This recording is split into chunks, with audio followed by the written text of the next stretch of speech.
बिस्मिल्लाहिर्रहमानिर्रहीम। अस्सलाम वालेकुम। Doctor Nusrat elegance learning forum. जब आप पैदा होते हैं और जब आप पैदा होते हैं तो आपके पैदा होने से पहले ही आपके पैदा होने पर आपके पेरेंट्स ने आपका नाम सोच लिया होता है। और आपका नाम क्यों रखा जाता है? आपको ये लड़का ये लड़की कह कर भी बुलाया जा सकते हैं? नहीं, आपका नाम इसलिए रखा जाता है बिकॉज रीज़न कि आपकी एक अपनी पर्सनल आइडेंटिटी हो, आपका नाम हो। आप देखें, अगर आप आईडी कार्ड बनवाते हैं, आपने जो भी एजुकेशन लेनी हो, चाहे वो आपने एजुकेशन लेनी हो अमेरिकन, ब्रिटिश, पाकिस्तानी, आपको एक नंबर रिक्वायर्ड होता है जो आपके नेम के अगेंस्ट आपको CNA से नंबर दिया जाता है जो आपकी यूनिक आइडेंटिटी होती है। इसी तरह अगर हम बात करें बिज़नेस की, जब बिज़नेस भी रखा जाता है तो ऑफकोर्स कहा जाता है कि बिज़नेस का नाम, बिज़नेस की एक ब्रांड नेम, और वो ब्रांड नेम भी वन डे एक्टिविटी नहीं होती, उसमें पूरी टीम की एफर्ट होती है। बिज़नेस का विजन मिशन जो होता है उसको नज़र रखा जाता है कि उसका पर्पस क्या है, उसका गोल क्या है, उसका ऑब्जेक्टिव क्या है, बिज़नेस का मेन ऑब्जेक्टिव क्या है। उस बिज़नेस के अगेंस्ट आप अपना नाम डिफ़ाइन करते हैं, अपनी बिजनेस कंपनी का, अपने बिज़नेस का नाम डिफ़ाइन, अपनी ब्रांड का नाम डिफ़ाइन करते हैं। और ये नाम एक दिन की एक्टिविटी नहीं होती, इसके पीछे आपकी बहुत सारी एफ़र्ट होती है आपकी टीम बनाने की। जब ये ब्रांड बन जाती है, पाकिस्तान में अलमिया ये है अनफॉर्चुनेटली, जब एक ब्रांड थोड़ा सा सक्सेसफुल हो जाती है तो हमें लगता है कि हम इसी नाम को छोड़ के सेम स्टाइल सेम एक्टिविटी से हम एक न्यू नाम देके एक और नाम मार्केट में लाएं और टेस्ट करें कि भाई क्या है। मैं बताऊं, इसका आप अपना वही लोग, अगर एक बंदा दो नाम रख सकते नहीं रख सकता। तो एक प्रोजेक्ट जब अच्छा भला चल रहा है, लोगों को चाहिए उसमें ऐड ऑन हो जाए, उसमें वैल्यू एडिशन करें। अगर उनका जगह बनती है तो उसमें स्टे करें, नहीं बनती तो अच्छे तरीके से अपनी लाइफ मूव फॉरवर्ड कर लें।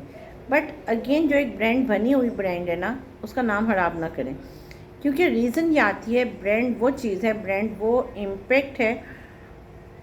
सपोज़ अगर मैं यहाँ पे किसी ब्रांड का, किसी कंपनी का, किसी NGO का नाम नहीं लेती, लेकिन बहुत सारी NGOs हैं जो पाकिस्तान में क्वेश्चन मार्क कर दी गई हैं just because of this behaviour कि नहीं, जब वो फ़ंड ग्रांट के लिए जाती हैं तो ऑफकोर्स वहाँ पर जो ग्रांट होती है वो आपके प्रोजेक्ट पे मिलती है। जब आप प्रोजेक्ट को सही अपना शोकेस नहीं कर पाएंगे और एक प्रोजेक्ट का आप दो प्लेटफॉर्म से या दो लोग डिफरेंट प्लेटफॉर्म से हों और बता रहे हो कि जी हम ये काम कर रहे हैं, तो फिर अगला जो आने वाला है वो सोचेगा कि कौन सी ब्रांड असली है, कौन सी नहीं है। अब हमारे यहाँ पर जो ये चीज़ें हैं, ये इम्पेक्ट है। अब आप कहेंगे कि जी बहुत कॉमन सी बात है कि सर्विस ने भी तो एंड्योर से कर लिया और endure they are providing the same thing.